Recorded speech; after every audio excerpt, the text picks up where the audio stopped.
Good evening and welcome to the Kennedy Center. My name is Deborah Rutter and I have the distinct privilege of being the president of the John F. Kennedy Center. So welcome, thank you for being with us. We are delighted to have you here for our second ever Sound Health, Music and the Brain. This event is a one-of-a-kind, only happening here tonight.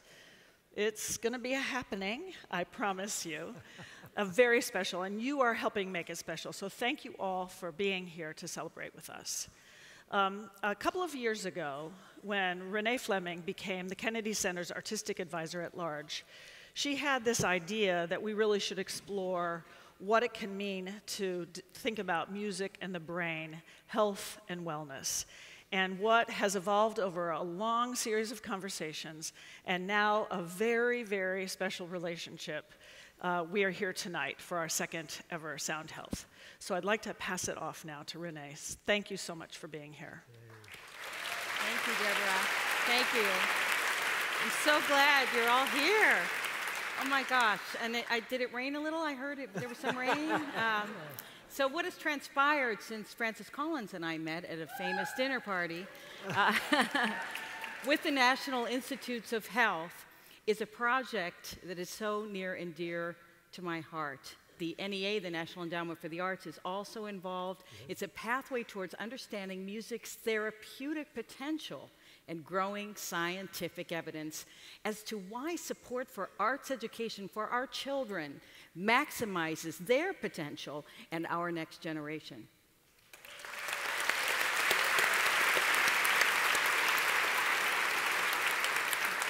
So at the NIH, we have a mission to seek fundamental knowledge about nature and behavior of living systems, but to apply that knowledge to enhance health, to lengthen life, to reduce illness and disability. That's our mission. Recent research suggests that music has been a fundamental part of human evolution. The regions of the brain have apparently evolved to respond differently and specifically to music. When you listen to music, a slightly different part of your brain responds compared to what happens if you're listening to language or to street noise. If you look at that picture, you'll see a subtle difference between the speech-selective part of the auditory cortex and the music-selective part. It must be there for a reason, and it must have been there for a long time. Maybe we can learn better how to tap into that to bring even more exciting promise to the inspiring field of music therapy. But music doesn't just enter your brain and get digitized into some bland firing of neurons. It has the power to move all of us. Have you ever had the experience of listening to a piece of music that literally gave you chills? Well, check out this image. There on the right is what you see in a scan of somebody who's listening to music that made them have those chills. They're releasing a whole lot of dopamine in the ventral striatum, which is a cool thing for a neuroscientist. See, these modern methods of brain imaging, we're beginning to learn that not only tonality, but rhythm alone can have profound effects on the brain of a listener. This begs the question of whether music and rhythm, with this apparently privileged access to the brain and its ability to move us emotionally, could be used even more effectively therapeutically as well. And we're seeing some pretty interesting examples. Here is one. Look at this clip. On the left, you see a gentleman with Parkinson's disease. The typical difficulty in walking, the shuffling gait. Notice when he gets to the far end there and turns around and tries to walk back. It's really hard to get started again. That's part of the effects of Parkinson's disease. Imagine how frustrating that is for an affected person. But now look and see what happens if he does the same task with a metronome, basically keeping a beat. That's all that's different here. See, his path is very smooth. He turns around. He doesn't pause. He just keeps on going. Just the effect of a beat synchronizing with his brain in a way that gets him past what otherwise a difficult problem. So at NIH, we're really interested in understanding how just a simple beat like this can result in such dramatic improvement in symptoms for this man, and how interventions using music or components of music can be used for a whole host of indications, from autism to chronic pain to stroke to Alzheimer's disease. In fact, I am very proud to tell you tonight that NIH has just announced a new program in collaboration with the National Endowment of the Arts of up to $5 million to support further research into how music interacts with the brain. Woo! Thank you. Thank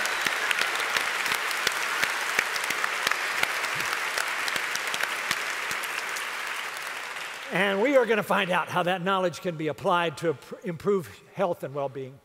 Tonight and tomorrow, if you come to the workshops, you'll get a glimpse of what lies ahead at the intersection of music and neuroscience. You'll be hearing more about where music comes from and how components of music, including rhythm, interact with our brains and even act to shape our brains in important ways during childhood.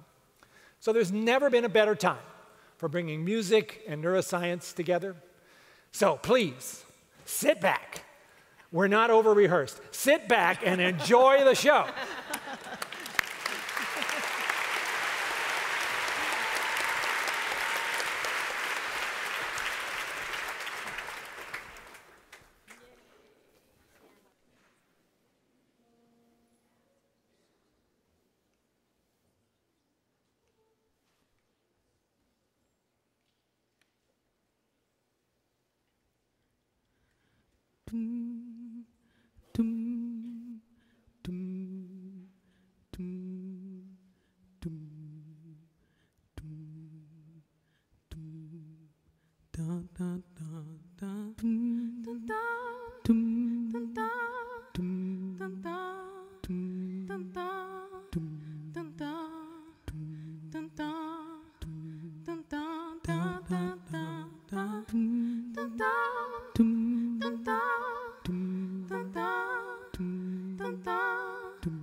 Good evening, everybody. I'm Sanjay Gupta, and this, of course, is the extraordinary Renée Fleming. You know, I got to tell you, Madison McFerrin, this is just so amazing to me, created all of that on stage in real time. Nothing was taped. Those were all, each sample she made with her voice. So talk about another great use of the voice, right? That's a lot to talk about. Now, you look fantastic. You look lovely. Oh, thank you, Sanjay. I don't think I could have pulled off the cape, though, necessarily. I do like that. Well, I don't know. So I'm going for the brain. So this is cerebral cortex, right? A little bit of the brain folds. I feel smarter just standing one. next to you, yes. Thank you. I got to say as well, Renée, before we get started, I think myself, like probably everyone in this room, watched you at Senator McCain's funeral. It was very touching, I think. It was beautiful, obviously. What was it like for you? Well, it tells us and shows us once again that music can be a unifying force in times of tragedy. And in this case, of course, you know, the emotional pull and draw on that particular moment. And of course, it was Senator McCain himself who asked for that song. I've never received so much response to anything I've ever done. It was powerful this past week. So thank you. Anyway, thank you so much, Sanjay. Thank you. Thank you. Thank you. Well, I am really honored to be here, very excited to be here. This is going to be a great evening. We are all musical beings. We have been musical beings for longer than we even know, before we even began to record our collective human history. Archaeologists have found flutes made from bird bones and mammoth ivory, which carbon dating has shown to be between 42 and 43,000 years old. Sanjay, I remember being shocked when I talked to scientists about how long music has been a part of human life. In fact, according to Ani Patel, when scientists studied the bone flute, they observed that it probably wasn't a new invention. And the bone flute is around 5,000 years older than cave paintings. And before the bone flute, there was the human voice, which leaves no trace. Musical behavior is probably much older than we think. No doubt. We know that 43,000 years is a long time. But we thought we would give you a little chance to visualize what that means about how long music has been before us, even before Mozart wrote his classic opera. Help me out here. Yeah, Die Zauberflöte. Die Zauberflöte. There we go. Happy to help. Thank you very much. The Magic Flute.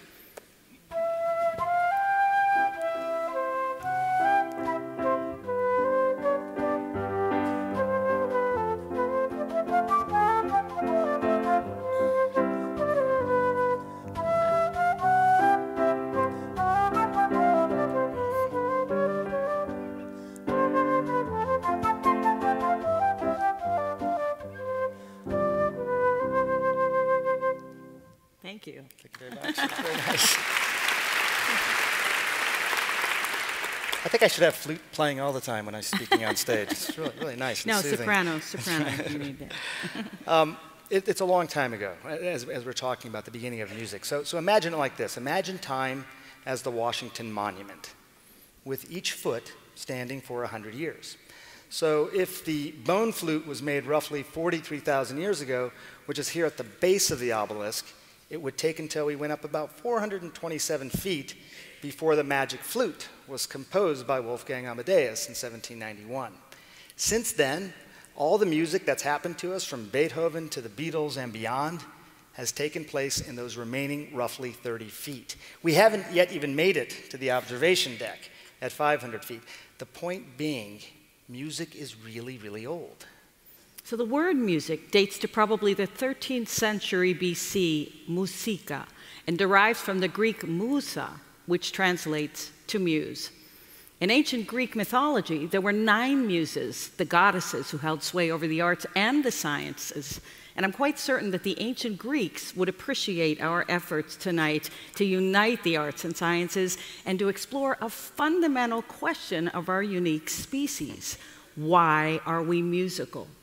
And what connection does music have to the mind? That's why I'm here, to get the answer to that question. Thank you. You know, the great neurologist, author, and my friend, Dr. Oliver Sacks, once said, "The brain is more than an assemblage of autonomous modules, each crucial for a specific mental function. Every one of these functionally specialized areas must interact with dozens or even hundreds of others, their total integration creating something like a vastly complicated orchestra with thousands of instruments, an orchestra that conducts itself with an ever-changing score and repertoire. And when we're making music, this brain orchestra is playing with full gusto and using every possible instrument, even the triangle.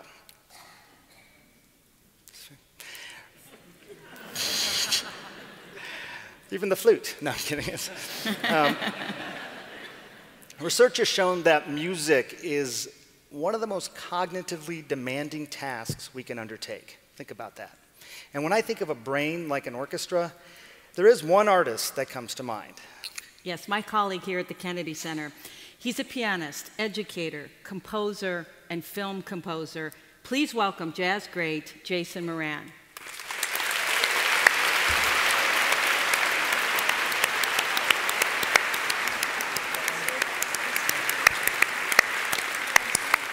So we're fortunate now to hear him play his own composition, Reanimation.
Good evening. My name is Laurel Trainor, and I'm a professor of psychology, neuroscience, and behavior at McMaster University. And for 25 years, I've directed the Auditory Development Lab, where we study how the brains of infants and children perceive sound, and how the brain changes as children acquire language and music. We also study the brains of musicians, and we look at how skilled musicians make music together, how their brains enable them to do that. Now, you heard a little bit about evolution already, but in evolution, long before music appeared in humans, the hearing sense evolved. Indeed, the adaptive pressures that evolved our exquisite ability to hear were similar across all of these species going back 500 million years. Basically, all of these species use sound to identify and locate objects of importance to them in the world, such as food and predators. But this is actually a difficult problem. And here's why. At any one time, there are many objects in the world that emit sound. So in the modern environment, you might have a baby crying, a police car siren, people talking, a dog barking, and so on. And all of these sound waves sum in the air and produce one complex waveform in which it's hard to tell what part belonged to what object. The complex wave reaches your ear, and the information is transmitted to the auditory cortex in the brain. So the brain needs to break down this complex waveform into the sounds that represent each of the objects in the environment. Turns out this is not so easy, and it has baffled artificial intelligence researchers for a long time. But the brains of many species can do this. And it was this evolution that gave us the ability to perceive pitch and the ability to perceive rhythm. But in humans, unlike most, if not all other species, we used our big brains and our ability to play with pitch and rhythm to develop music, and to harness music to communicate emotion, to connect with other people, to increase social cooperation. Indeed, we are a very social species. As an example, there are some 200 or 2,000 of you here tonight to experience this event together. It has been argued that our superior ability to cooperate has enabled us to develop cultures and technology that have transformed our lives, and that we can transmit from generation to generation, and that we can improve on from generation to generation. So just look what we can do. Look what we can achieve when we cooperate. Now, our social abilities have also enabled us to be deceptive and to exploit other people to an extent not seen in any other species. Today, it seems that the world is in a state where we need to enhance cooperation if we are to survive. And music might be one element that could help us to do that. So let me explain. Music, as you know, has the power to move us emotionally. It can bring us to tears. Music also has the power to bond us socially. We can listen to music by ourselves, but actively making music with other people has even more powerful effects, whether you are a child or whether you are an adult. Indeed, we have music at parties, at weddings, at funerals, at religious ceremonies, at political rallies, and we have work songs when we need to accomplish something together.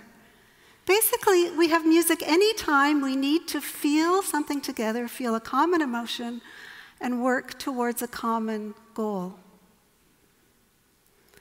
So we've been asking, just how do people communicate during music making? So I direct the live lab at McMaster University, and this is a 100-seat performance hall equipped with technology to measure brain responses, physiology, movement, in multiple musicians and audience members as they make music together and as they experience music together. So in the Live Lab, we have 28 microphones and 76 loudspeakers that control the sound environment. We can put sensors on the heads of musicians and audience members to measure their EEG brainwaves as they play and as they listen.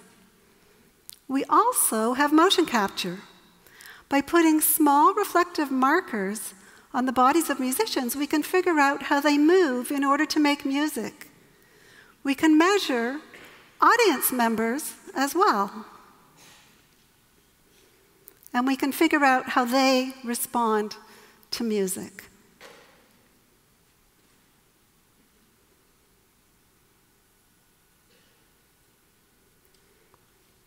So using the motion capture technology in the Live Lab, we examined just how musicians stay together when playing chamber music in order to create a cohesive musical performance as a team.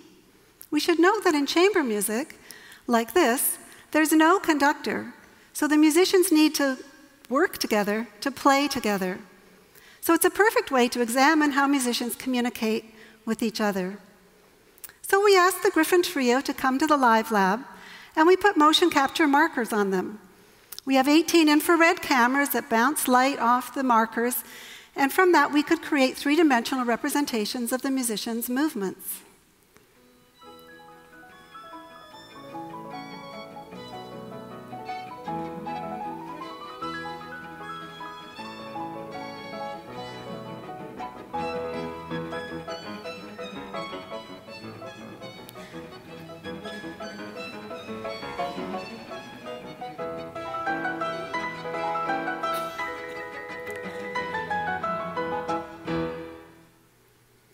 Okay, so musicians lean and sway their bodies when they play. Did you notice that? They don't need to do this. They don't need to move their bodies in that way to play the notes. But the body sway reflects how they feel and how they intend to express the music. Just the way we gesture with our hands when we talk. Indeed, have you ever noticed it's hard to talk if you stop gesturing? It's also difficult for musicians to play without moving their bodies. So we examined the body sway of each of the three musicians, and we used a mathematical technique called Granger causality to measure communication. So here's the idea. This shows the body sway of one musician over time from left to right. So within this musician, at any point in time, say the point illustrated by the red dot, we can predict pretty well how they're going to move next based on how they just moved, which is shown in yellow. However, if we can make a better prediction of how this musician is going to move next by adding in a second musician and how they just moved, then there's communication from what's shown as musician 1 here to musician 2. And we can examine in this way the communication of every musician to every other musician. And we can look at how much communication there is among all the members of the trio. Okay, so now back to our question of how musicians communicate to create a common musical expression of the group when they play. So we asked the Griffin Trio to play the same piece in 2 ways, once with expression and once without expression. And here are their motion capture models of them playing the piece in these 2 versions. I've taken out the sound, so see if you can tell from their body sway alone which is the expressive version that they're playing.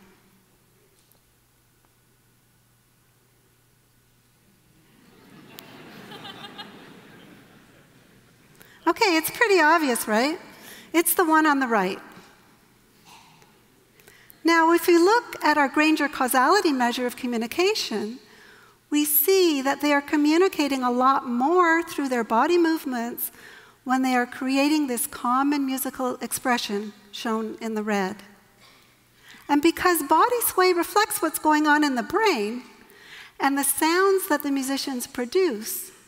In this way, we can start to understand the exquisite nonverbal communication and mutual influence and cooperation that takes place when people play music together, as you just heard a moment ago from the wonderful musicians on this stage.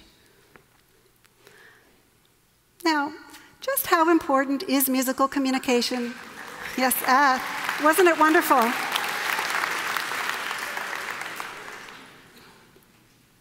Now, just how important is musical communication for the human species? Is it just some professional musicians like this fellow here? Or is music important to all of us? Well, one very basic aspect of music is rhythm.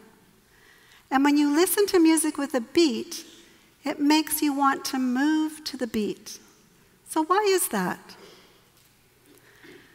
Well, when the human brain, in our studies, we've shown that when the human brain is presented with a rhythm, groups of neurons in the auditory cortex communicate with groups of neurons in the motor cortex. So just listening to a musical rhythm activates the motor cortex and makes you want to move to the beat. So when a simple beat is presented, the neural circuits in the auditory cortex actually entrain to the beat. So in the top graph here, you see a beat that's presented that's fairly fast, and you can see the brain's response increasing and decreasing in time to the beat, as shown by it goes from red to blue to red to blue. That's the brain response increasing and decreasing in time to the beat. Now in the bottom graph, the brain is presented with a slower beat. And again, the brain circuits entrain to the beat. And now if you look at the changes from red to blue to red to blue, they're slower. Again, the brain is entraining to the beat. And one very interesting thing about these oscillations that we can measure in the brain to musical beats is that they occur not only in the auditory cortex, but they occur in regions of the brain that control movement. So hearing a musical rhythm primes the motor cortex and makes you want to move in time to the beat. But think about this. If I move in time to the beat of a piece of music, and you're listening to the same piece of music at the same time, and you move along to its beat, we are going to move in synchrony with each other. So music is a perfect way of synchronizing movements between people. And this has important social consequences. After moving in synchrony with another person, people report liking each other more, trusting each other more, and if you give them a game to play in which they can cooperate or compete, they'll cooperate more. So that's pretty important. But here is something even more amazing. We see these prosocial effects of moving in synchrony to music in infants. So at 14 months, infants' motor systems are not very mature, and they can't really yet synchronize their movements to the beat of music. But we can bounce them to the beat. Indeed, parents around the world do this every day. And this is what we did in the study I'm going to describe next. So in this study, one adult, the one on the right, bounces the infant to a version of Twist and Shout, and the infant faces the person on the left, who is the experimenter. Now, the experimenter either bounces, with some infants, she bounces in sync with them, but with other infants, she bounces at a different tempo, out of sync with them. She follows what's in the click track in her headphones. So after just a couple of minutes of this experience, we see how often an infant will help the experimenter by handing back objects that she accidentally drops. So here's what the synchronous bouncing looks like.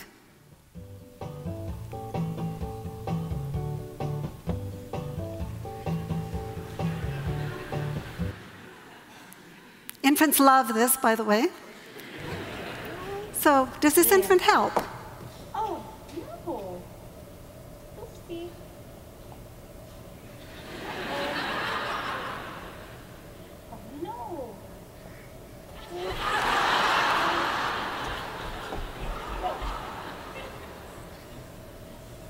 Oh, no.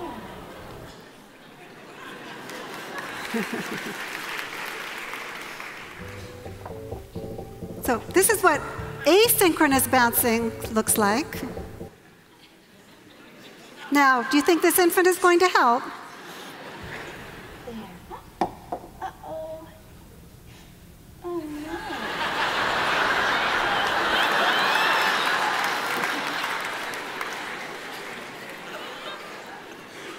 no. Okay, that infant did not help. So less than 3 minutes of synchronous bouncing with an unfamiliar adult significantly increases infants' prosocial helping behavior. And furthermore, if infants are shown that an adult that they bounced in sync with has a friend, they will extend their helping to the friend of the person that they bounced in sync with. That's even more amazing. So this is pretty powerful. Infants use synchronous bouncing to music as a cue to decide who to trust and who to befriend. Around the world, caregivers sing to their infants while holding and rocking them, and infants are responsive to music from a very young age. Indeed, singing to infants has been shown to calm them and keep them happy for longer than even infant-directed speech. We're only beginning to understand the importance of rhythm and music in early development. But what is becoming clear is that deficits in timing and rhythm can lead to significant developmental problems. So indeed, rhythm and timing deficits are associated with virtually all of the major developmental disorders, including dyslexia, autism, attention disorders, developmental coordination disorder, and stuttering. And research is showing that interventions involving musical rhythm can help. Indeed, music therapists observe this firsthand in their daily work. So this scientific research tells us how important music is for optimal social and emotional development. It also speaks to how we may be able to harness music for potential interventions in various developmental disorders. We know that the experiences that children have at very young ages are critical for their development, and it is time to explore further the role that music can play in providing the best start for our youngest citizens. Okay, thank you.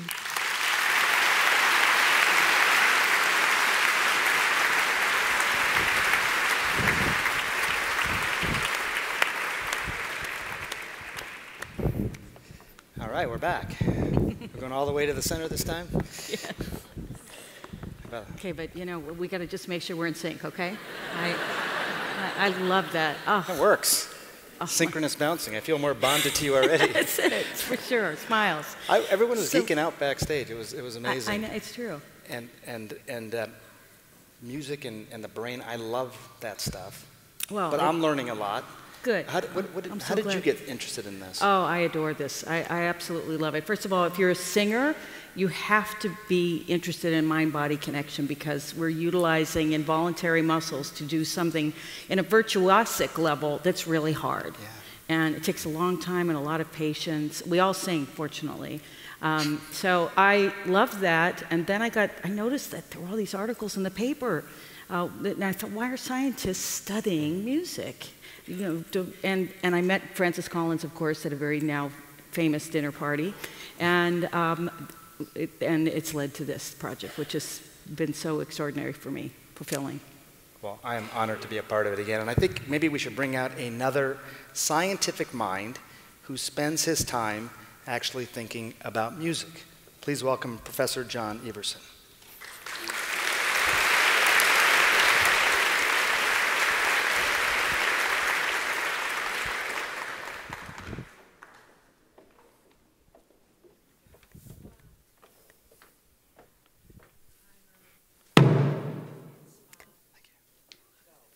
One note. How does the sound of one note become music? Where does it get its meaning? With that stroke I made, was it an upbeat or a downbeat? My name is John Iversen. I'm a research scientist at the University of California. I pull a physicist's love of sound with a neuroscientist's fascination with how our brains create this fantastic internal world from the sounds that we hear. I'd like to share with you tonight my research on how the brain finds meaning in rhythm, which really gets at fundamentals of how perception works. And one theme of tonight, you've probably already gathered, is what a powerful tool music is in understanding mechanisms of the brain. Laurel's talk was fantastic, and I think probably a lot of you want to bounce around now. So let's explore this together. Nietzsche said, with profound insight, we listen to music with our muscles, so let's do that. And as Laurel showed, being in sync with each other brings us closer. So please join me. I'll play for a bit, and then Carol Dashiell, our drummer, will take over. Your job is simply to clap along, stomp, or shout, whatever you'd like. But just keep going, even when I stop, just keep going. Let's go.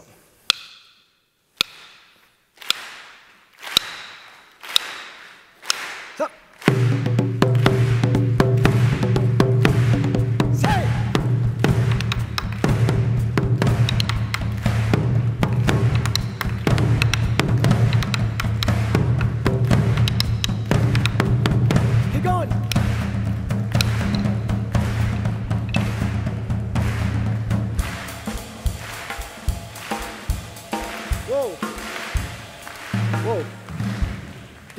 Did you hear that? What just happened?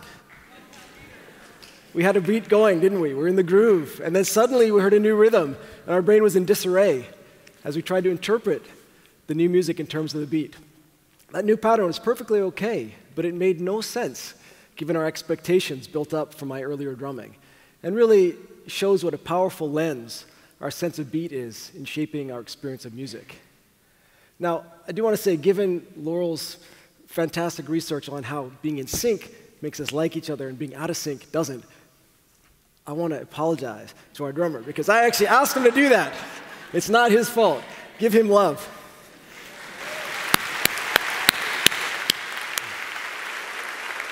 So let's step back for a second and analyze what was going on while we synchronized together. In the brain, we can imagine the following circuit that takes sound, which goes in through the ear and creates some kind of auditory perception, of beat perception, which then leads to motor movement in the motor system. And this is the usual way of thinking of things. We have a sensation, we have an action, called bottom up. But we know the aim of the brain is not solely behavior. We have a profound inner life. And I'm deeply concerned with how the brain shapes our inner experience.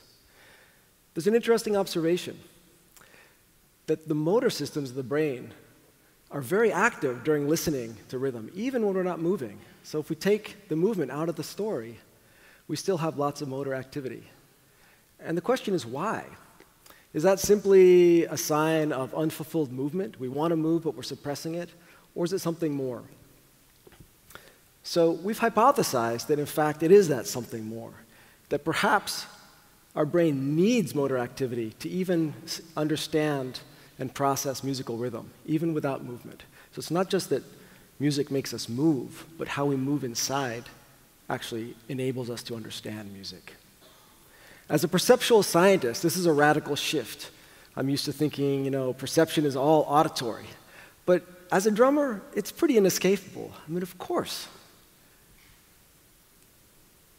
So what we think is that there must be some top-down information flowing from the motor system to the auditory system. Now, the concept of beat is core to understanding this.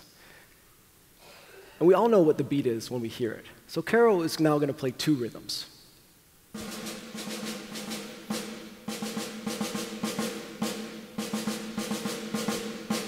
That's the first, second.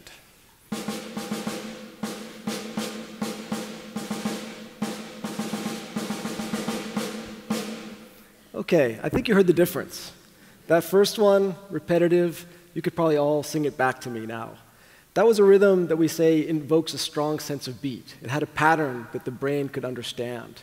And that comes with all sorts of advantages. You saw and listened that you could remember it more easily. The second one was actually the same exact notes, just scrambled around in time. So it didn't have that same pattern. The brain couldn't quite grasp it. And I think I challenge anyone to repeat that verbatim after just one listening. Right? So the beat gives us some advantages. What is the beat? It's simply a regular pulse that defines an origin and a scale for time.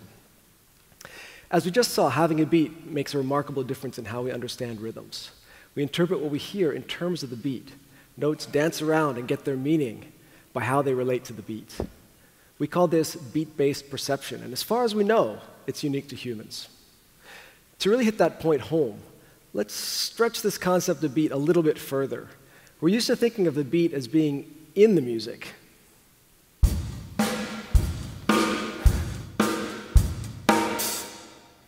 So we hear the beat, we move, everything's good. But that's not what I mean by beat at all.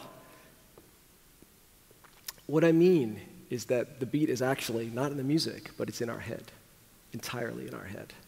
Now, we're usually not aware of this because when we hear music, our beat perception is so automatic, and very often composers take pains to guide the listener to hear the beat where they want it to be. And this can be also a source of great playfulness in music. But what about a more ambiguous rhythm, stripped of obvious cues to the beat?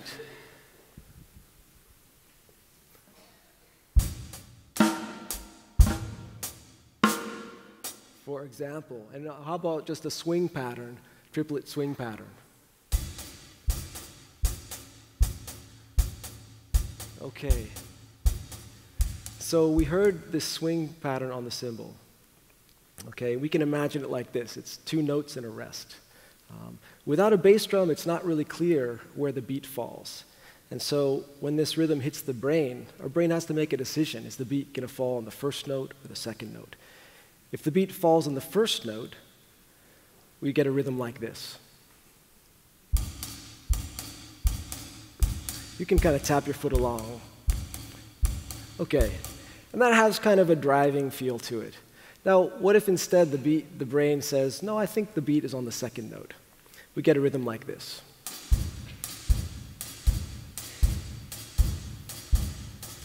Okay, and so in our experiments, we use patterns like this, where in fact the rhythm that we hear in the experiment is exactly the same. We prime the listener to hear the beat on the first note or the second note. So let's try that now. What we'll do is we'll play that rhythm with a beat on the first note for 2 measures, and then it'll drop out. And your job is just to maintain that sense of rhythm with that beat on the first note.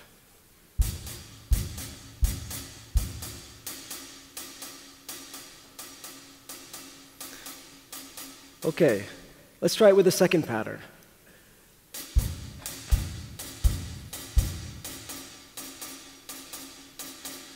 Thanks. It may be subtle. I don't know if that worked for anyone. But the first has kind of a driving martial feel, and the second has more of an upbeat feel.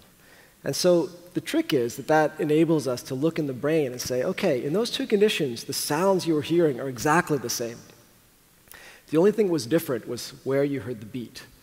And so we can use that to try to identify regions of the brain where we think the beat is happening. So this is kind of akin to a visual illusion like this, like the face-face.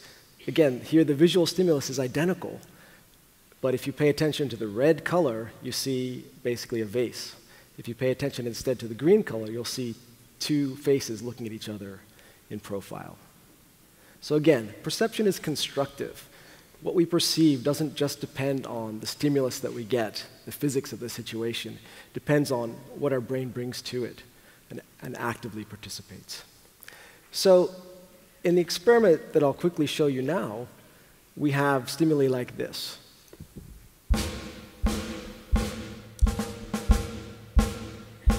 Okay, very clear. And then we modify that, turn it into 2 different forms.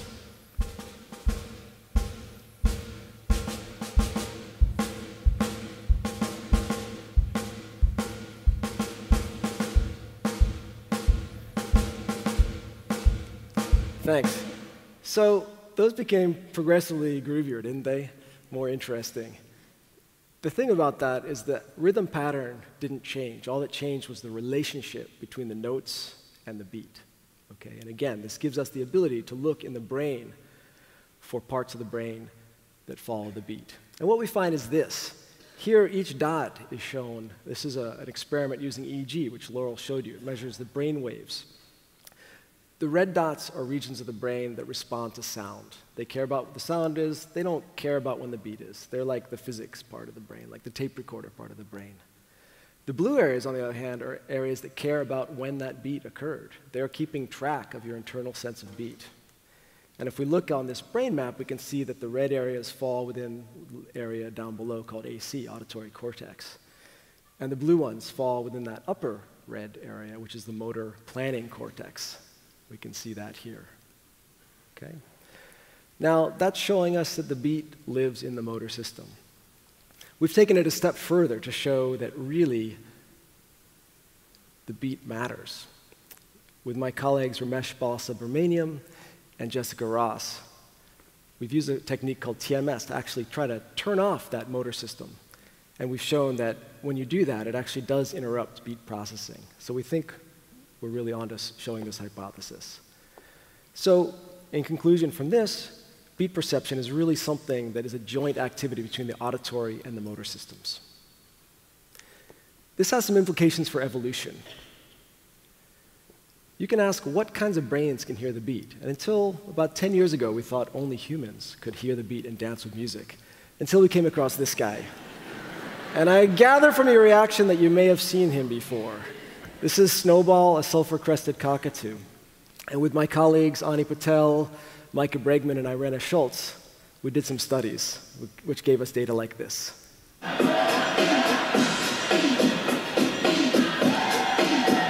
So Snowball's dancing to the Backstreet Boys. Dances better than me. But what we do, we sped up the music to see if he could follow. And at first he couldn't, but then he figured out a new pattern to move.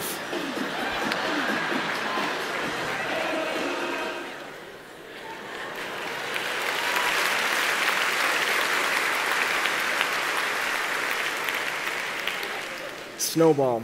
So you might think this is a one-off thing. And what we showed basically is that, very carefully I might add, that as you change the tempo of the music, he changes the tempo of his dancing. But he's not unique. There was a group of Harvard grad students who spent the summer looking at thousands of YouTube videos. Anything with the word animal and dancing.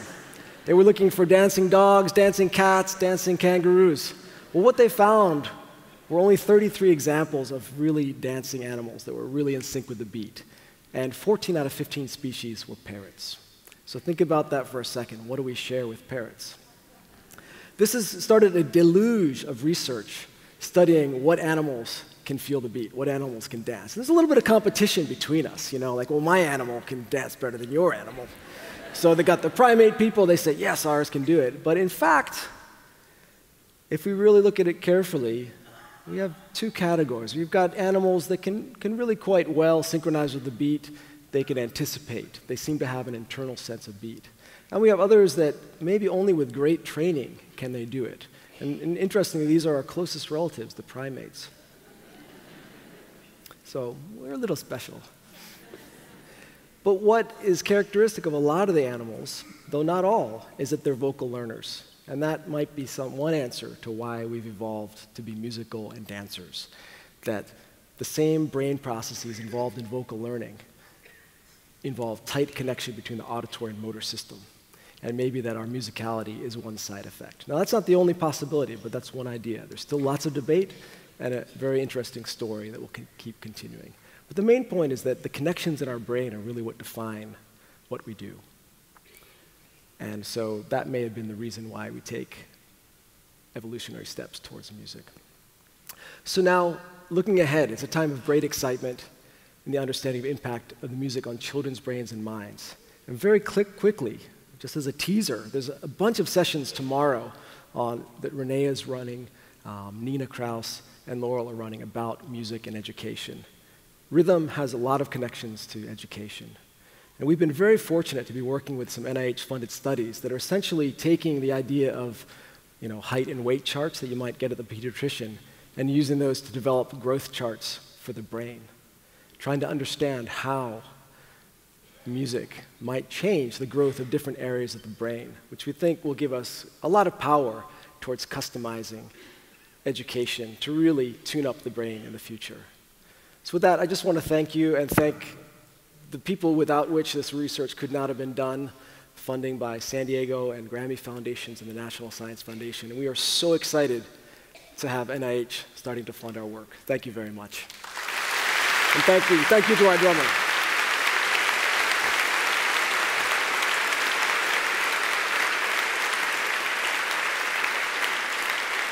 So the last two talks have given us some idea of various attributes that have evolved in our understanding of music. So we've had Laurel talking about scene analysis, and I've been talking about the evolution of beat perception. So these may have also served our ancestors in more complex situations, like you might imagine living in a rainforest or a complex environment where you need to place sounds in the environment and understand rhythms. So how better to tie this together than an example using music to evoke the feeling of a rainforest? Renee.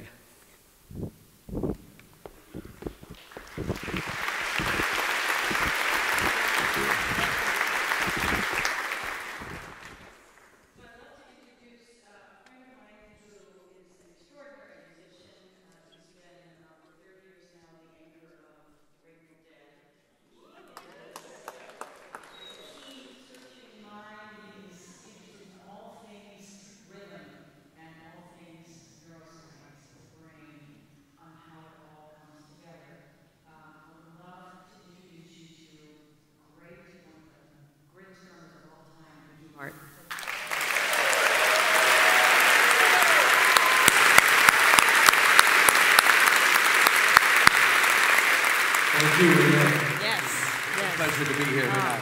So I have to tell you, though, a quick story. I met Mickey actually in Chicago, and it wasn't just any meeting. It was the weekend of the final performances of the Grateful Dead. And you're continuing to perform all the time with Dead and Friends, who were featured on Ozark, actually, the other night. I saw that.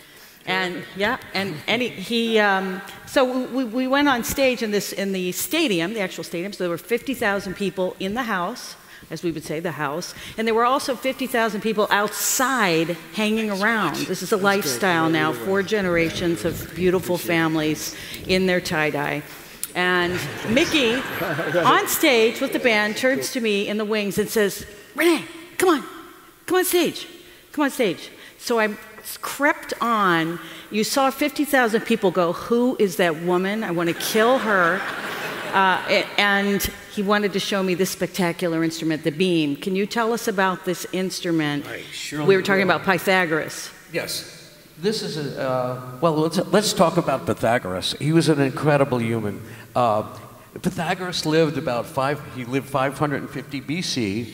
He lived on an island called Samos, which is off the Greek coast. He was a philosopher.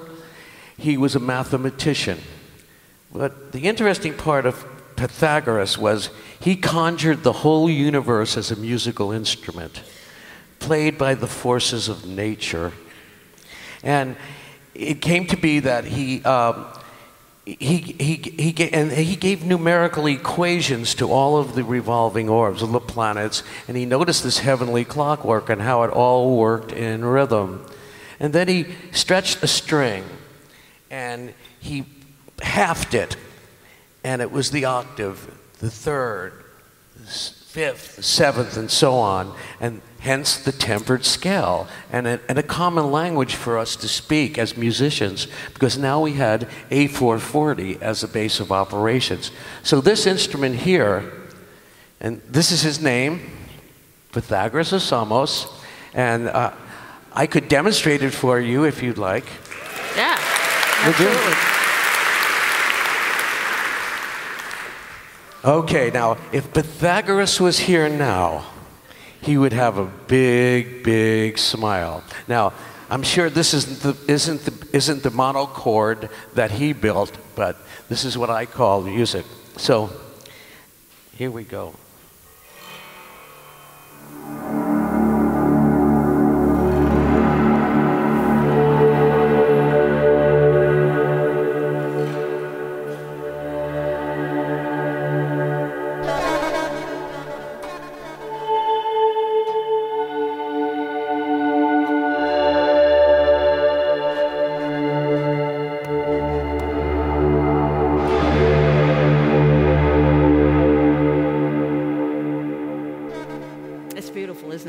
Beautiful. Well, thank you, Pythagoras. Make a big hand for Pythagoras. And you're the one who also introduced me to the people that I should talk to in this world of neuroscience and music. And of course, Oliver Sacks was your great friend. Connie Tamino is here somewhere. Thank you, Connie, for the work that you do. Thank you, Connie. Yes, and I also find it fascinating that you actually presented to Congress 20 years ago about the power of music therapy. Are there music therapists here tonight? Yes. And so we're really trying to shore this up and make this field as powerful and as well known as it should be across the country. Well, that was interesting because it was a subcommittee on aging, and it was chaired by Harry Reid. And Oliver and I made the case of music as medicine. And you know what? Harry, he bought it. He gave us $1 million and kind of kick-started this thing here in the West. So, hurrah! Thank you, Harry. Yes. And so tell us about this piece that we're going to see tonight about the Amazon. How did you become interested in rhythm in nature? See, in rhythm in nature, the Amazon piece that we're going to experience in a few minutes. Okay, what we have here is an extraordinary work. This was a work by our greatest remote recordist, ethnomusicologist, anthropologist, and linguist. Perhaps he's overqualified for everything. His name is Stephen Feld. And what Stephen did, it was 1990 we did it, I think. It was 1990, 91. And what he did is he went over to the New Guinea rainforest and he recorded the whole circadian rhythm, the 24 hours in the cycle of a rainforest. And then he brought it back and we time-elapsed it, let's say folded it over itself and brought it down to 60 minutes. So it was called Voices of the Rainforest, and he won the MacArthur for it in 1990. Oh, fabulous. So tonight, Stephen has made us an extraordinary piece of the rainforest. This is Morning Till Dusk. So what Stephen did was we took it from 60 minutes, we took half of the day, and he brought it down to 15 minutes, which we will try to embed ourselves in and make music with the Kaluli. The Kaluli believe that they are part of the rainforest is part of them. The birds are the voices of the ancestors. Everything depends on the rainforest, the rhythm of the rainforest. They sing to waterfalls. Everything is about rhythm in the rainforest. So tonight we'll attempt to have some play with the rainforest. So let me introduce also Zakir Hussain, brilliant, virtuosic tabla player. Zakir, yes. Maestro Zakir Hussain, please.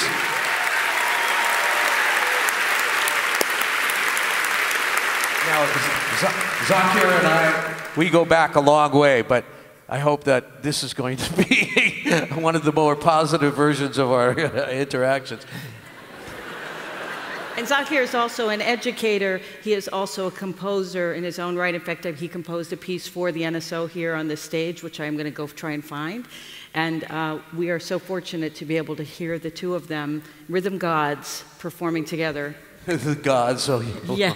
I wouldn't go that far, but we're going to give it a good try.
Sound Health is a new initiative we're exploring with the NIH. Under the leadership of Renée Fleming, who began this dialogue with Dr. Collins, we're really looking to find out how is a creative life a more healthy life. It's an exciting time in neuroscience. We're starting to learn ways in which music can influence all kinds of other aspects of one's brain function, and especially how we could use that information to use music therapeutically. When I met Francis Collins, who I discovered was a really terrific musician, it occurred to me this might be an opportunity. If people are, through music therapy, succeeding in helping patients, children with autism, patients with Parkinson's, stroke victims who can then communicate because they can sing but they can't speak, the science of healing in the arts, it's another area of exploding research. This has a research component to it, it has a presentational component to it, it has an advocacy component to it as well in terms of where culture in America today is going. Through this initiative, we can all learn from each other and we can move into a new space of integration of deep intellectual and scientific thought. The fact that this is coming together, that the NIH and the Kennedy Center are collaborating, it makes the arts more relevant. It exalts the importance of the arts in our lives.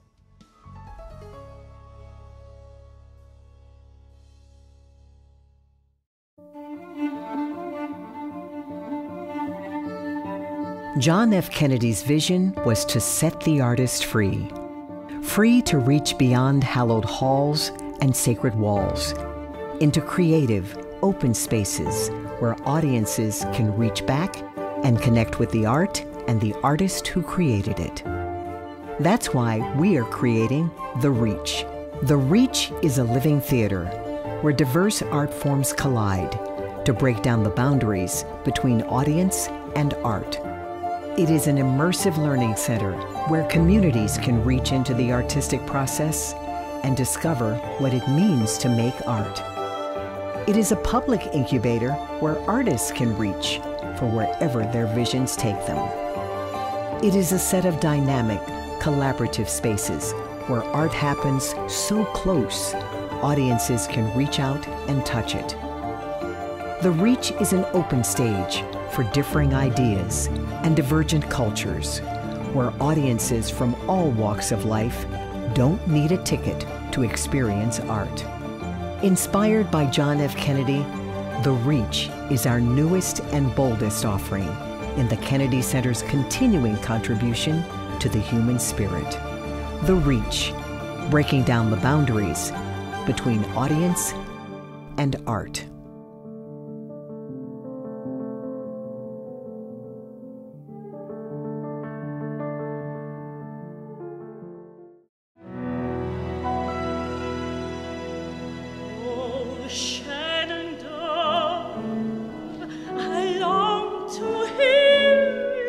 My interest in creating this project, bringing together the Kennedy Center and the National Institutes of Health, was in amplifying the breadth of the work in research, in childhood development, certainly in therapies. I noticed research coming out about the fact that music has been discovered to be in a lot of parts of the brain, and therefore it engages so much of us. I felt instinctively that not enough people knew about this work. And I also felt that it helps music and the arts maintain a place in society that they really should have. So, what was it like for you in that brain scanner? Well, you know, it's an incredible challenge because you're not supposed to move. And it was 2 hours. I was in the machine for 2 hours. I offered myself as a guinea pig in this fMRI experiment on music, and the test was devised to try and understand how music affects the brain in different ways. So they had me singing, imagining singing, and speaking. I chose something that I thought I could sing 13 times comfortably, and I also chose something that I thought I could have an emotional connection to in an MRI, and it was The Water is Wide. The water is wide, I cannot cross o'er. And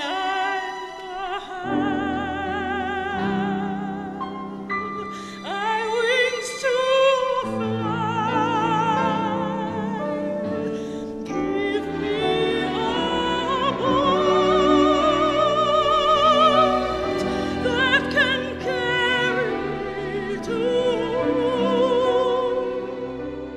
result, when you look at the pictures, is that different parts of the brain are engaged in all three cases. And surprisingly, imagining singing was the most powerful, had the most engagement. The actual singing piece was easier, but the imagining piece took more effort, a little bit more focus, more intention. There's musical elements, I think we will eventually understand, to have more power over us, whether it's melody, certain harmonies, harmonic tension. You know, why do we cry in certain music?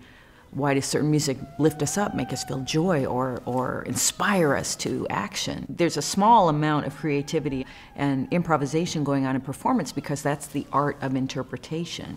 You know, how am I going to shape this line? How am I going to create a color that is particularly effective in this moment? Or, you know, how will I build the emotional content?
Sound Health is a new initiative we're exploring with the NIH. Under the leadership of Renée Fleming, who began this dialogue with Dr. Collins, we're really looking to find out how is a creative life a more healthy life. It's an exciting time in neuroscience. We're starting to learn ways in which music can influence all kinds of other aspects of one's brain function, and especially how we could use that information to use music therapeutically. When I met Francis Collins, who I discovered was a really terrific musician, it occurred to me this might be an opportunity. If people are, through music therapy, succeeding in helping patients, children with autism, patients with Parkinson's, stroke victims who can then communicate because they can sing but they can't speak, the science of healing in the arts, it's another area of exploding research. This has a research component to it, it has a presentational component to it, it has an advocacy component to it as well in terms of where culture in America today is going.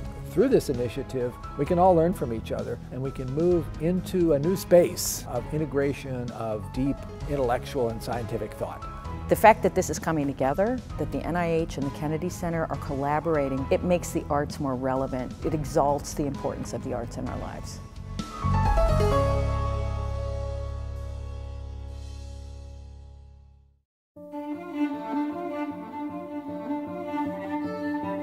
John F. Kennedy's vision was to set the artist free, free to reach beyond hallowed halls and sacred walls, into creative, open spaces where audiences can reach back and connect with the art and the artist who created it. That's why we are creating The Reach. The Reach is a living theater, where diverse art forms collide to break down the boundaries between audience and art. It is an immersive learning center where communities can reach into the artistic process and discover what it means to make art. It is a public incubator where artists can reach for wherever their visions take them. It is a set of dynamic, collaborative spaces where art happens so close, audiences can reach out and touch it. The Reach is an open stage for differing ideas and divergent cultures, where audiences from all walks of life don't need a ticket to experience art. Inspired by John F. Kennedy, The Reach is our newest and boldest offering in the Kennedy Center's continuing contribution to the human spirit. The Reach, breaking down the boundaries between audience and art.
My interest in creating this project, bringing together the Kennedy Center and the National Institutes of Health, was in amplifying the breadth of the work in research, in childhood development, certainly in therapies. I noticed research coming out about the fact that music has been discovered to be in a lot of parts of the brain, and therefore it engages so much of us. I felt instinctively that not enough people knew about this work. And I also felt that it helps music and the arts maintain a place in society that they really should have. So, what was it like for you in that brain scanner? Well, you know, it's an incredible challenge because you're not supposed to move. And it was 2 hours. I was in the machine for 2 hours. I offered myself as a guinea pig in this fMRI experiment on music, and the test was devised to try and understand how music affects the brain in different ways. So they had me singing, imagining, singing, and speaking. I chose something that I thought I could sing 13 times comfortably, and I also chose something that I thought I could have an emotional connection to in an MRI, and it was The Water is Wide. The water is wide, I cannot cross o'er.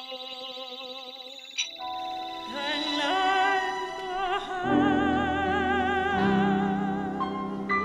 I wings to fly.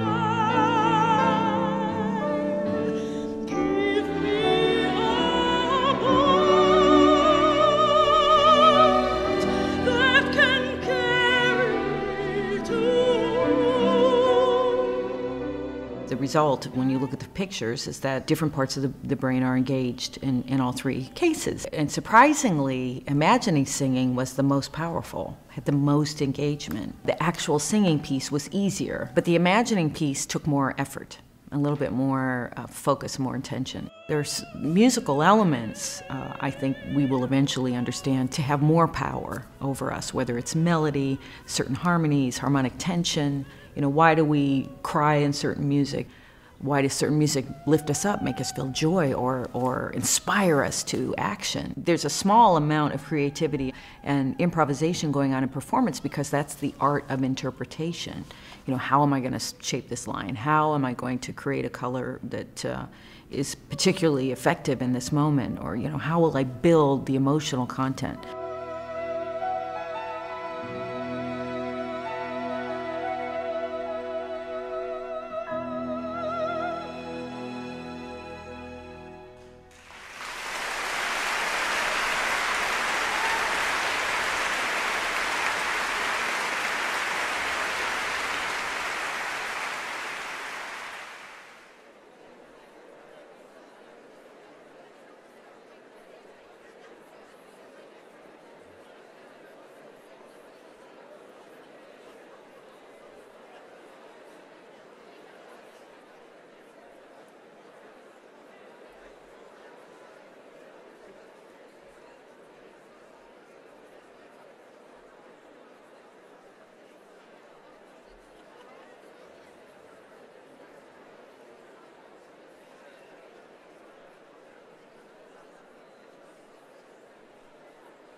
About rhythm. Are there any songs about rhythm, Renee? I think there are a couple, actually. Let's see if we can pick them out tonight. Well, let's see if we can make this one happen.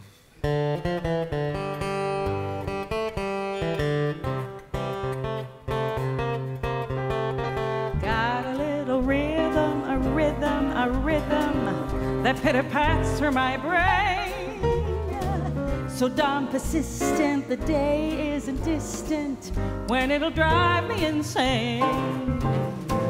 Comes in the morning without any warning and hangs around all day. I'll have to sneak up to it, someday I'll speak up to it. I hope it listens when I say, fascinating rhythm, you got me on the go. Fascinating rhythm, I'm all a quiver. What a mess you're making, the neighbors want to know why I'm always shaking just like a flivver. Each morning I get up with the sun, start hopping, never stopping, to find at night no work has been done. I know that once it didn't matter, but now you're doing wrong. When you start to patter, I'm so unhappy. Well, won't you take a day off, decide to run along somewhere far away off and make it snappy? Oh, how I long to be the gal I used to be. Fascinating rhythm, oh, won't you stop picking on me?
Please welcome again Sanjay Gupta. Wow, that was amazing. A little bit of swing, you know. I just feel like we're leaving you out in the singing department. You want to sing a duet with me? Oh no, no, nobody wants that. My wife is here. Dr. Collins. She doesn't want that. I want to stay married. So, no, you guys are great though. That was amazing, and you've given me memories to last a lifetime. Thank you very much. You didn't say what kind of memories, but thank you anyway. It was really amazing. You've seen a lot tonight already. Music is in and of itself a form of language. That's something I hope you've taken away from this so far. Professor Nina Kraus is going to be joined by Zakir Hussain again, who provided the soundtrack to my childhood, seemingly. And they're going to talk more about the intersection of music, language, and the healthy brain. All right.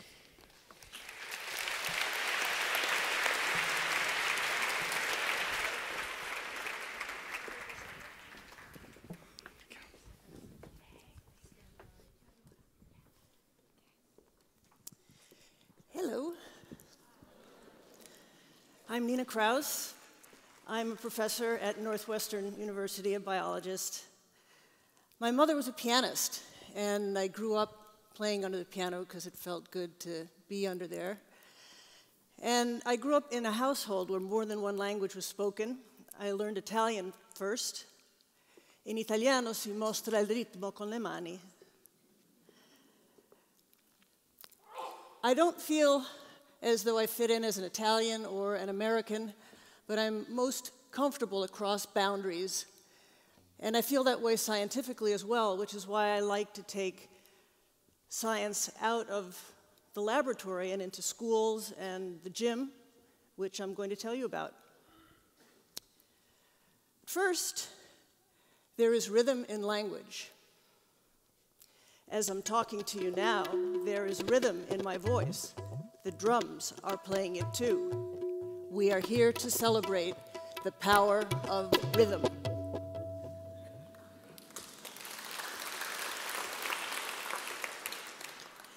So we've known for a long time that kids who are good at synchronizing to a beat have better language skills. So here's a kid.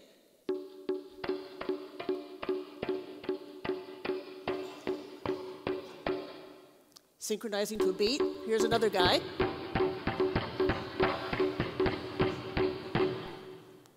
Enthusiastic. But as a scientist, I am always asking what is going on in the brain. So you can see the sound waves, and the sound waves have rhythms.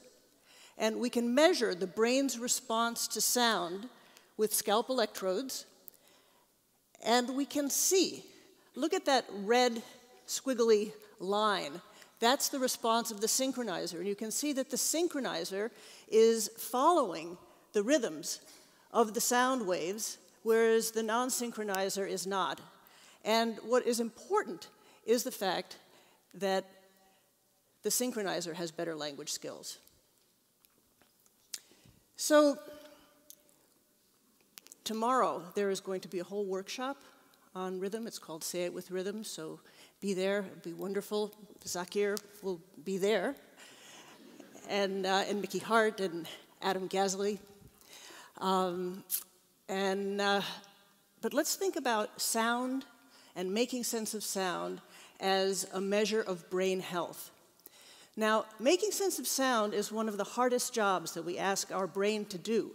So it means that we need to process information on the order of microseconds, which is faster than neurons even fire. And so you can imagine that our experiences are going to affect this sound processing. The experiences can be making music.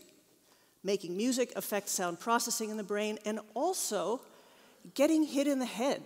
So a concussion can very much affect sound processing in the brain.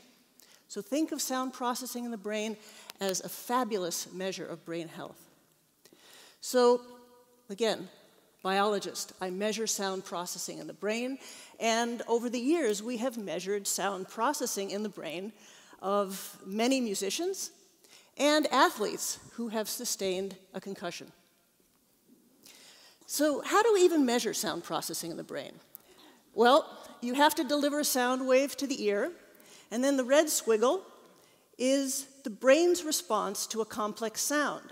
Now, just as visual objects have a color, a taste, a color, a texture, a size, so sound also has ingredients.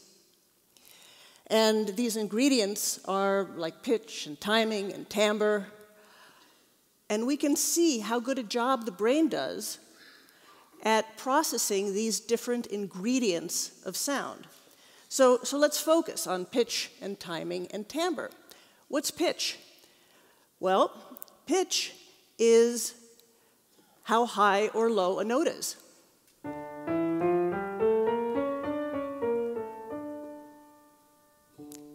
Then there is timing.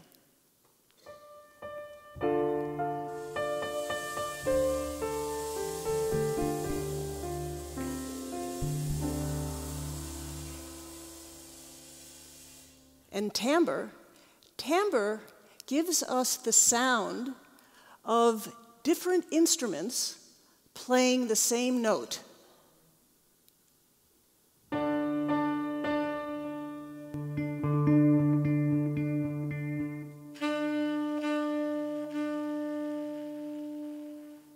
So the pitch is the same, but they sound different because the harmonics are different, the timbre is different of each instrument. So we can measure sound processing in the brain, and I have to tell you that as a biologist who is used to recording from single neurons in the brain, I have been driven to try to develop ways of measuring sound processing in the brain in humans with the kind of accuracy and precision that we can find at the cellular level. And we've made some progress. So a sound wave comes in to the ear, and then we measure the electricity. And you can see that the sound wave and the brain wave physically resemble each other. In fact, so much that you can take the brain wave and play it out through a speaker, and it will sound like the sound wave. So here's the sound wave. Here's the brain's response. So how is this even possible? How can we listen to how the brain listens? So imagine you're playing an instrument, and this is the movement of air molecules producing sound, and we're all used to the idea of translating sound waves into electricity through a microphone, and then we can play that through a speaker. We can then listen to those sound waves, and the currency of the nervous system is electricity. So with scalp electrodes, we can measure the brain's response to sound, and we now have an electrical signal which we can play through a speaker. So let me give you some examples. Sound waves and brain waves. First, you will hear a Rhodes piano playing funky music, and then you will hear the brain responding to those very notes.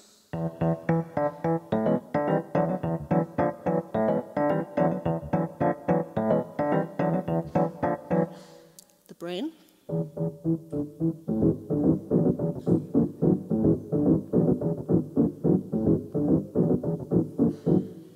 So we have a lot to work with. Let's hear some Beatles. First, some piano.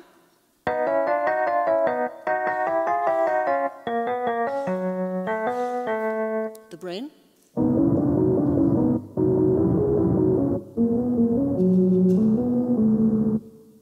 Heart and soul, and the brain.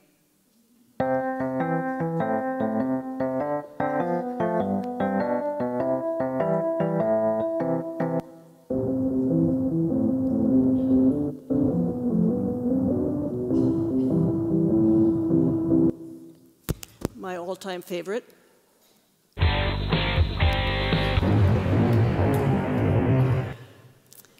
And here is Renee. So Renee will sing a few bars of the sound of music, and the last 3 words will be the response of the brain to her voice. The hands are alive with the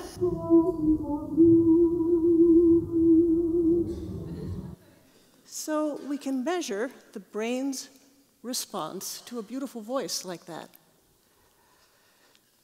I want you to hear a musically enhanced brain playing Amazing Grace.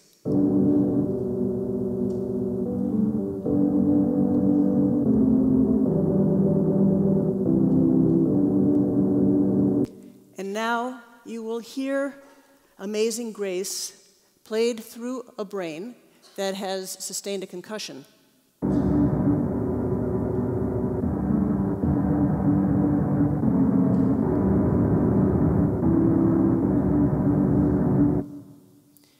So again, we have a lot to work with to learn about sound processing in the brain and brain health.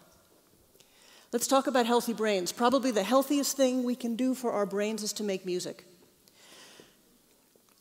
So, a question. Yeah. And, you know, again, as a biologist, what is going on in the brain?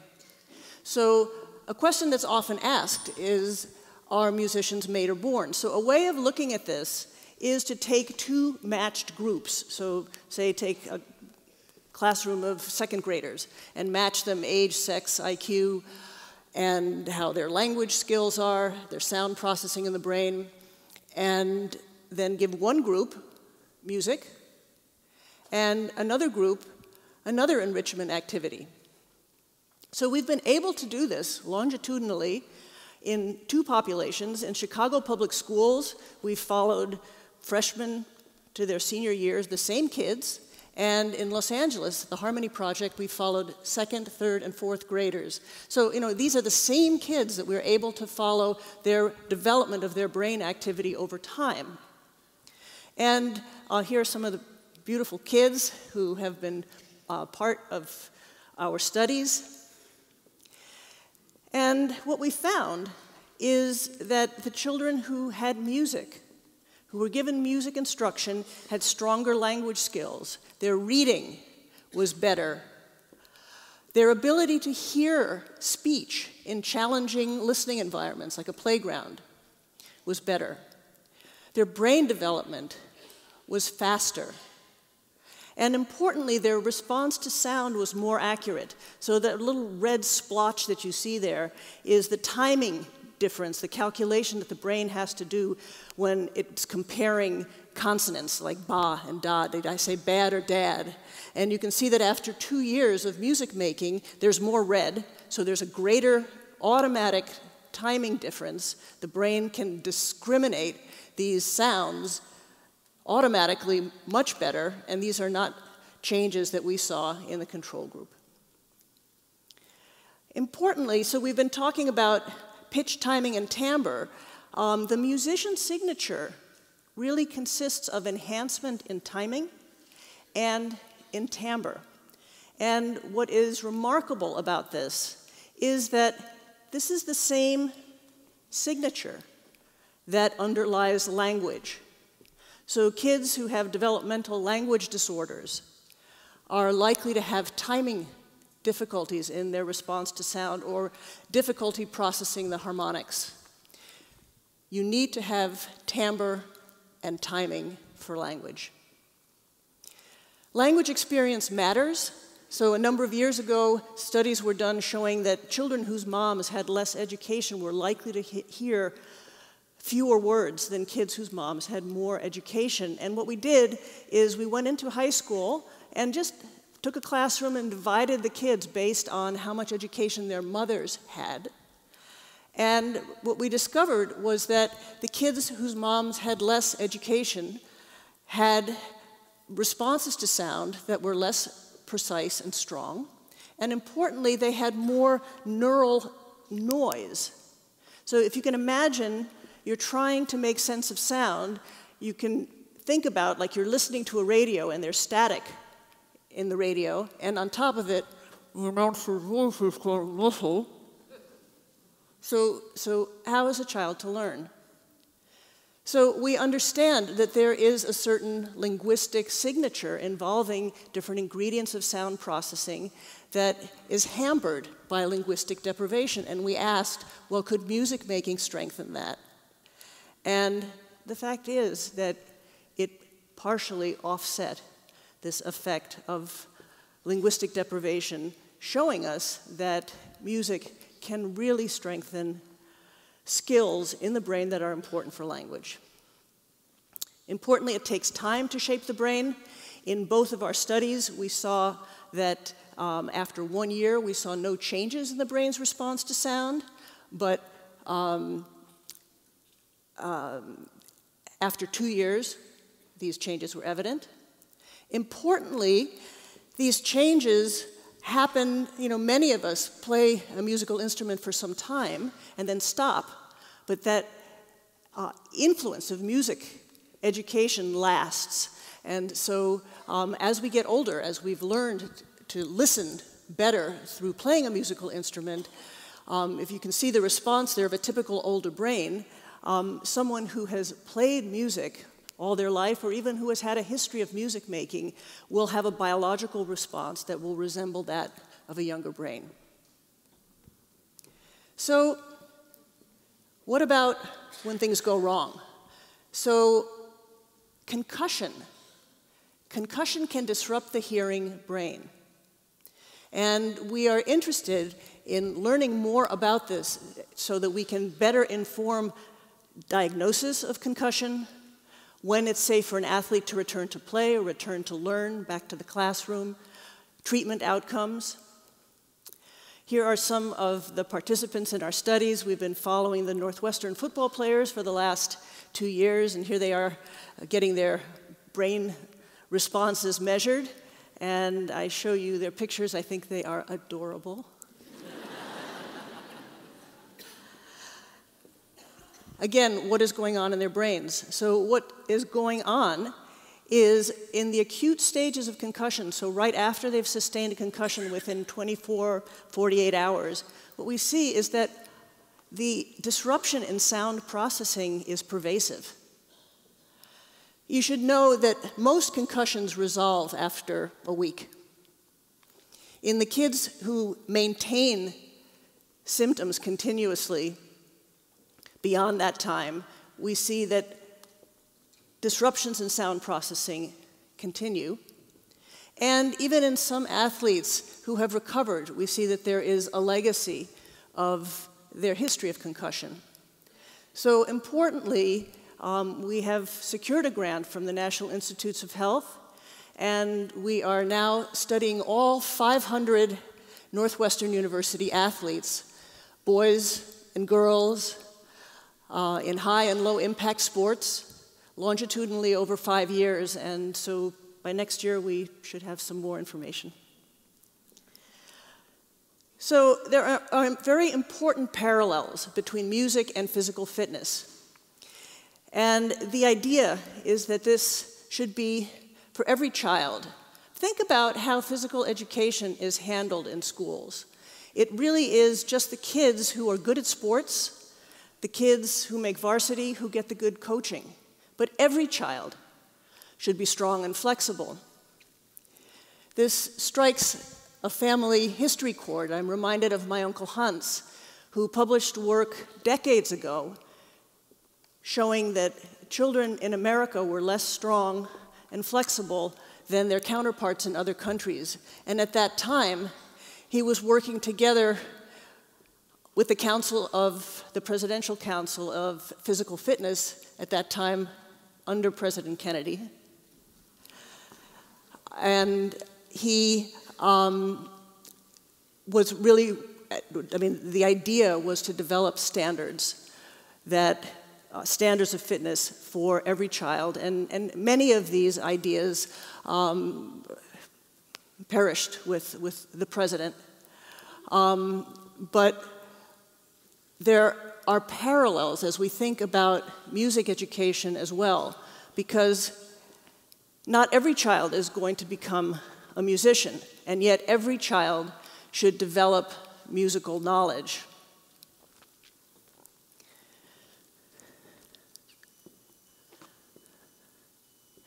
So I guess I would say to you, as a scientist, speaking as a scientist, the information tells us that it is important that we put our resources into music education for every child so that they can develop strong and healthy brains.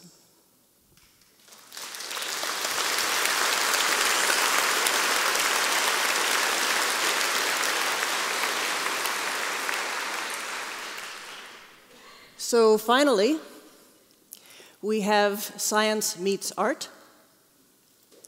Here is the brain keyboard. And we have recorded the brain's response to every note on the keyboard. Can you play a couple notes for us? So this is the brain's response to individual notes. And now you will hear Mark Meadows play the brain.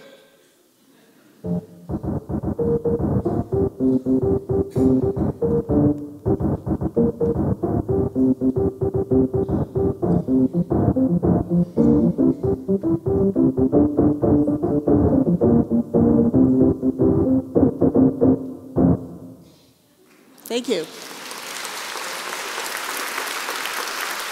Thank you.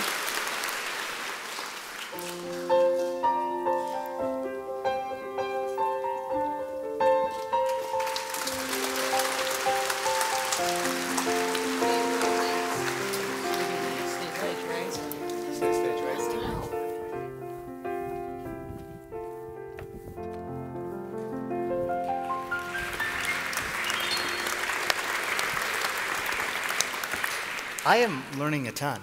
I mean, I just really love this stuff. How about another round of applause for all of our scientists? Yeah.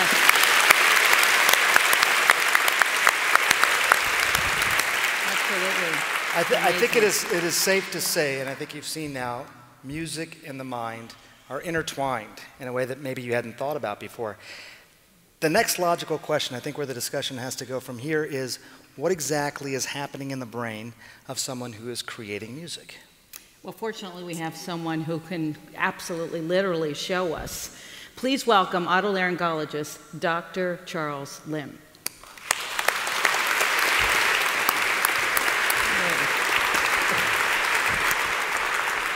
Good evening. It's such a pleasure to be here. So, we've learned a lot about how the brain perceives sound, but we have not really turned our attention to how the brain produces a new idea. My name is Charles Lim. I'm a hearing specialist and an ear surgeon at the University of California, San Francisco, and I run a lab that studies the neural basis of creativity. The dilemma is kind of simple. If we think about our artistic geniuses, the musicians we revere, the ones that changed our lives, there are a lot of things that we can do to try to understand them. We can listen to their music, we can think about their lives, we can wonder what they were feeling, we can think about their stories. What I think about is, how were they able to actually be so creative? What happened inside this brain inside their head? Now, for a moment, I just want to impress upon you this idea that the brain is not an abstract entity. Life is abstract. Love, feelings, experiences, these are subjective things that are filtered through this physical reality of a brain that we all have inside our skulls. And because this is a real physical functioning organ, even your consciousness, the fact that you are aware of me speaking to you tonight, is all filtered through this organ that's allowing you to perceive that. Now, when we think about art and genius, the statement that this really naturally leads to is that musical genius is a neurologic product that can be examined using rigorous scientific methods. And I just want to make a plug for science here. We are not into alternative facts. Okay?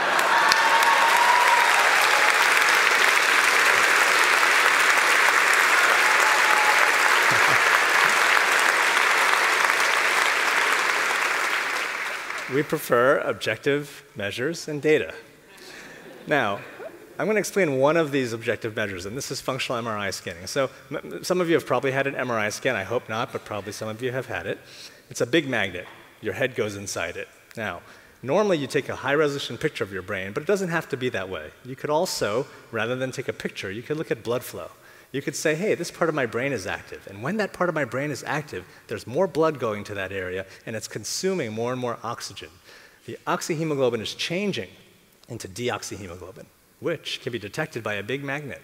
Therefore, in this machine, your brain can tell you real time, this area is active, and it's being picked up by this big magnet, which can then tell you where it happened. That's the genius behind fMRI. It's something called blood oxygen level dependent imaging. Now, in the end, you don't get an anatomic picture like you see there on the left. You get a statistical cluster, a likelihood that that's probably where something happened in the brain when an event occurred. So I'm going to show you a very special piano keyboard. This is a special keyboard because it took me 2 years to make. The reason it took me 2 years to make is because it has no magnetic metal in it. Why is that good? Because we can use it inside an fMRI scanner. Now, everybody should have one of these. Now, through this collaboration between the NIH and the Kennedy Center, I had the really fantastic fortune of meeting a tremendous young man. He was born visually impaired, and he can play music like you have not believed. And what we did was actually brought him to my lab at the University of California, San Francisco, and we scanned his brain. So I'm going to show you a movie that discusses how we did that. This is the grand hallway to the scanner. Right.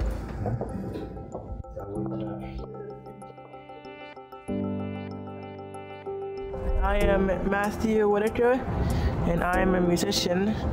I am 17 years old, and I am also visually impaired. So today we want to see what's happening in Matthew's brain while he's doing a variety of things. One was playing a blues, and one was playing a song that he'll play for the Kennedy Center tonight, and another was listening to music that he liked and maybe listening to something that wasn't as interesting. And lastly, having a musical conversation with another musician to see what's happening when two players have a dialogue together, sort of a wordless conversation that's just based on music. The entire time, you're going to be in the scanner room. We're going to be in the control room about maybe 10 feet away from you, but separated by a glass window and a door. Is it like a recording studio, like control room? It's sort of like a recording studio. So the goal is to understand the neural underpinnings for something as complex, wonderful, and mysterious as music. I mean, we have a lot of scientific knowledge about how the world works, but relatively little knowledge about how the brain enables the arts. Art has been around throughout eternity. As long as there's been humans, there have been art. Every culture, every historical epoch, there's always been art. And so what I'm trying to understand is how can we use the arts to sort of unravel this complex neural circuitry that gives rise to new ideas. Technology, has come really far, I liked how it just kind of analyzed musically what I was, thinking of, and I wonder, what the results will be. In the end, it seems that humans are hardwired to create, and that may be linked to how humans actually survive.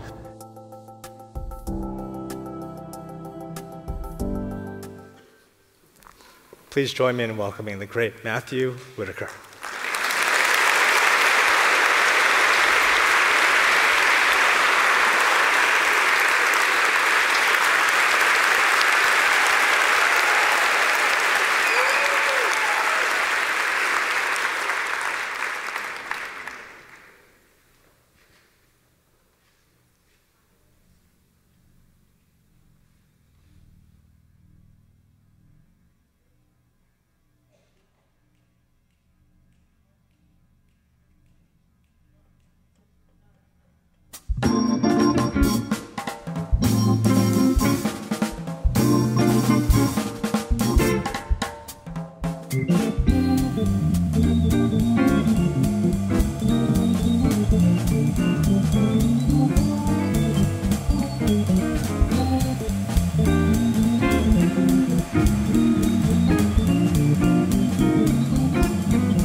That's why we love music.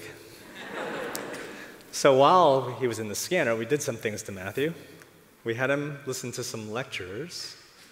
In 1930, the Republican-controlled House of Representatives, in an effort to alleviate the effects of the, anyone? The Great Depression, passed the, anyone? The tariff bill, the Hawley-Smoot Tariff Act, which... Now, when we looked at his brain activity, listening to that lecture, it was interesting. He had auditory cortex lighting up because there's certainly sound. He had left lateral prefrontal cortex lighting up because there's certainly language involved. He had medial prefrontal cortex lighting up. That's a default area when you're not doing anything. I suspect he was zoning out.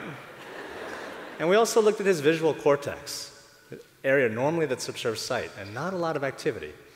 Then we switched the soundtrack from Matthew to Snarky Puppy.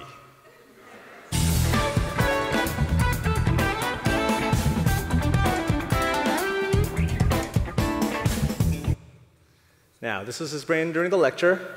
This is his brain on music.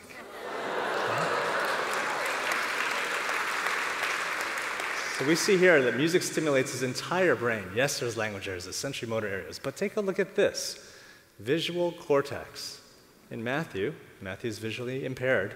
His brain has figured out to use this area of the brain that normally is preserved for vision, for the good stuff, for music. And so when Matthew's listening to music, he's indeed using the neuroplasticity of his brain, has figured out a way to convert this visual cortex into an auxiliary auditory processing area. And so it's a pretty unique finding. So, Matthew, we've been kind of dissecting your brain without your permission here. You want to comment a little bit on what you think either about, he doesn't know about these findings because we just did this. What do you think about the experience of doing this brain scan for us? Well, first of all, I just wanted to say thank you so much, Dr. Charles, for doing this with me. And this is a wonderful experiment. Thank you so much. But I really enjoyed myself. It was really fun and really interesting. You know, at first I was nervous because I didn't know what to expect. But after, knowing how everything was working and how everything was hooked up to me, but it was really cool. I loved it. It was so much fun. Thank you so much. All right. Thank you. Thank you so much. Well, thanks for volunteering for my next study. I appreciate it. So now it can't all just be about jazz, right? There's so many different kinds of creativity in this world. And what I want to do is talk to you about a different kind of musical creativity that's maybe related to jazz. Please join me in welcoming Mr. Anthony Veneziale to the stage. He's the founder of Freestyle Love Supreme and the Chief Creative Officer for Speechless.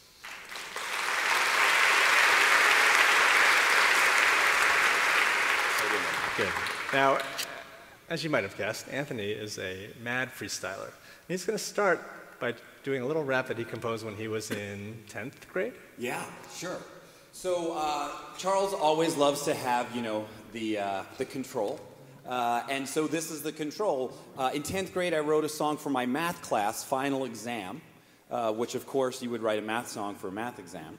And so it was to fit as many math terms into one song as possible. So my friend Jay Flatt and I took the song It's the End of the World as We Know It by REM and changed it to It's the End of the Year, so don't blow it.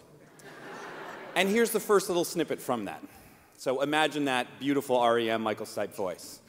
That's great, it starts with a headache, line graphs and coordinate planes. Math class makes me so afraid. How did we ever learn 500 million math terms, modes and arithmetic means, polar graphs and extremes, calculate the rocket speed, D over T, the triangle area equals 1/2 base height. Mr. Bon Giovanni put me closer to the chalkboard, but my grades are getting higher and I'm losing my sight. So that goes on for another 3 verses. First song I ever wrote, 10th grade, and I remember every single word of it, and I probably haven't looked at that song in 20 years. Weird. So that's one version. That's the control, that sort of rote memorization. We did it over and over and over again. And then there's the other. Now, for those of you that don't know how freestyle works, basically, we're going to come up with words, and Anthony's going to rap and rhyme them. Okay? And he's not aware of what words are going to be because you're going to tell me them right now. Okay, so I'm going to take 5 words. I'm going to take one word from this section. Yes? Polaroids. Okay, I'll take a word from this section. Ooh, nice millennial. I didn't even know they knew what that was. Sorry, what was that, sir? Expiration. Polaroids? Inspiration. Oh, inspiration. Expiration's worse, yes. Inspiration, yes. Okay, and then what about from this side? Amygdala. Amygdala. Yes. Got it. Boom. Maybe another one from this side? Peanut butter. Ooh, okay. Nice. And then another one from this side.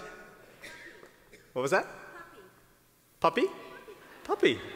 Okay, so. So sweet.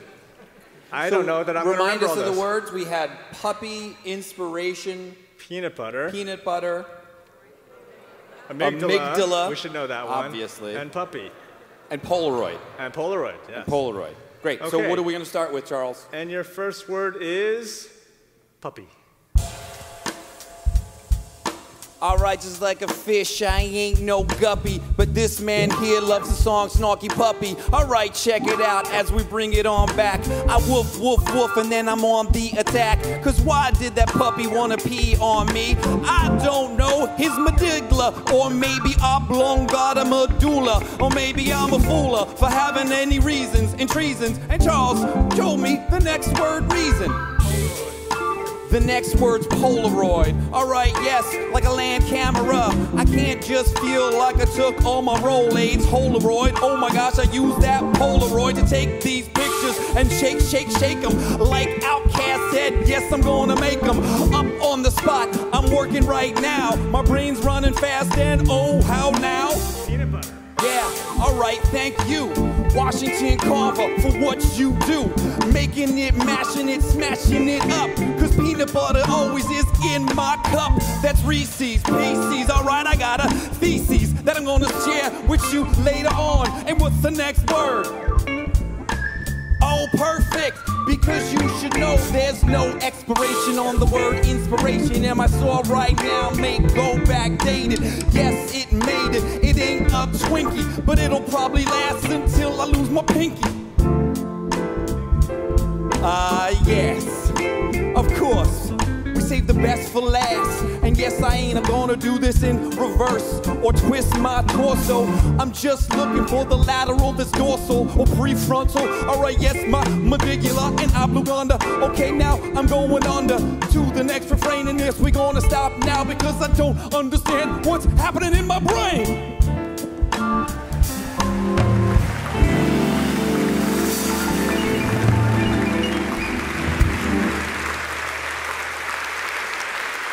So what just happened, Charles? I have no idea. No, we sort of know, okay? So we actually did freestyle rap in the fMRI scanner, and this is how it works. We've got a fiber optic noise canceling microphone. We have a rapper who's going to do something memorized and something freestyle. It's a manual in the scanner. He just memorized a rhyme for us. Here's a memorized rap.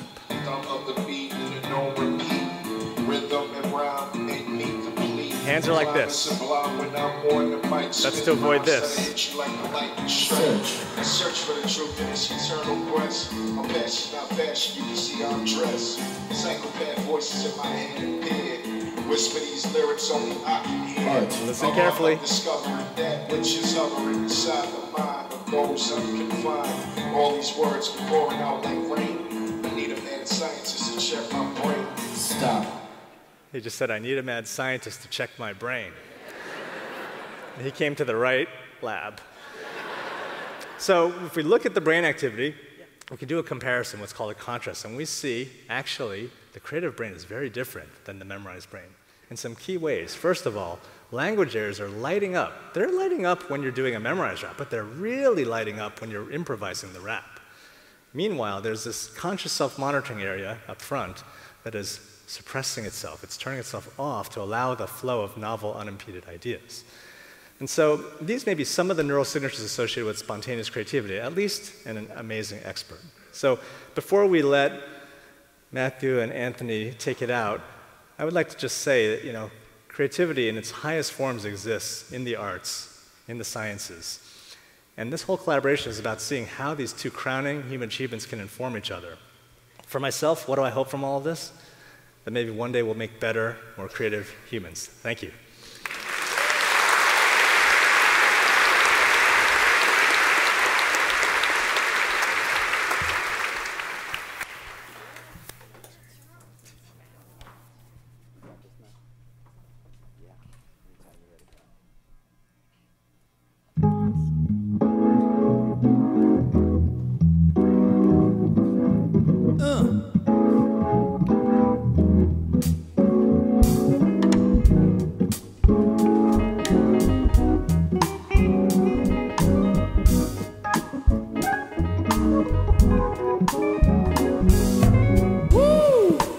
Funky in my brain, yeah, I couldn't contain. It's so funky in my brain, I couldn't contain. Yeah, it's so funky in my brain, I couldn't contain. It's so funky in my brain, I couldn't contain. Check it out, I want you to bounce with it. Bounce with it just like babies do. Or maybe even a soulful crested cockatoo. Alright, who knew that we could be so connected and understanding and even blended? Or maybe we could just be best friended by the end of this evening, cause we were believing and listened to the syncopation of all evening long. Alright, everybody going still strong. And now I'm gonna wrap it up from what happened on to the evening. Sanjay was on the stage, Renee singing in a rainforest rage. It's so crazy, going oh yeah. Alright everybody, what's up here? I hope I never get concussion, cause I love crystal clear music, not no fuzzy cousin. But anyway, I'm still up here and trying to find the right words to sound clear. Cause up here, it's so funky, and I hope it is for you. Yeah, so much up in my brain, I just couldn't contain.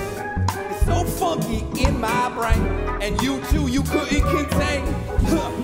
Is it funky in your brain? Well, please don't refrain.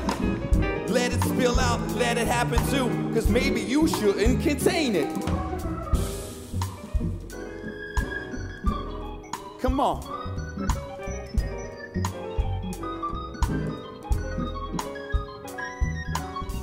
Woo! Oh, that's the funk I'm waiting for. Come on, Matthew, I want some more. Ha!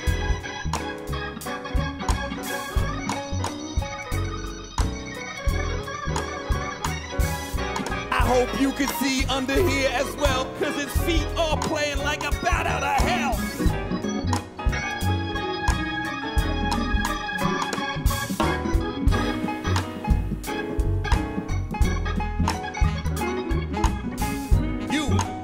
So much funk in your brain,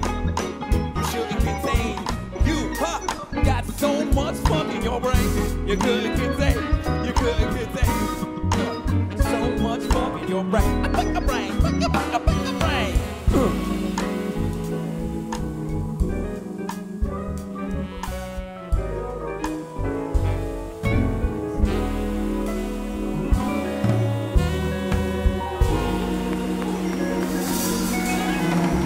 Give it up for Matthew Whitaker.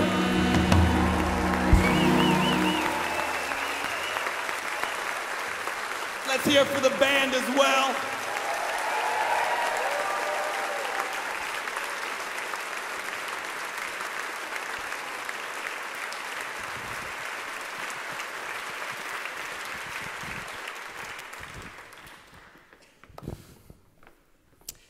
You know, Albert Einstein once declared that if I were not a physician or physicist, I'd probably be a musician. I often think in music. I live my daydreams in music. I see my life in terms of music. Like the muses of yore who united the arts and sciences, tonight we have seen how vital it is that each fires the other. These seemingly disparate disciplines are like the neurons in our brains, inextricably connected in this wonderful web of inspiration. So scientists can think in music just as much as musicians can use the scientific method to improve and refine their work. As we continue to ask fundamental questions about life and the mind, let us never forget the words of the great Ella Fitzgerald, who said, "The only thing better than singing is more singing." Thank you, everybody.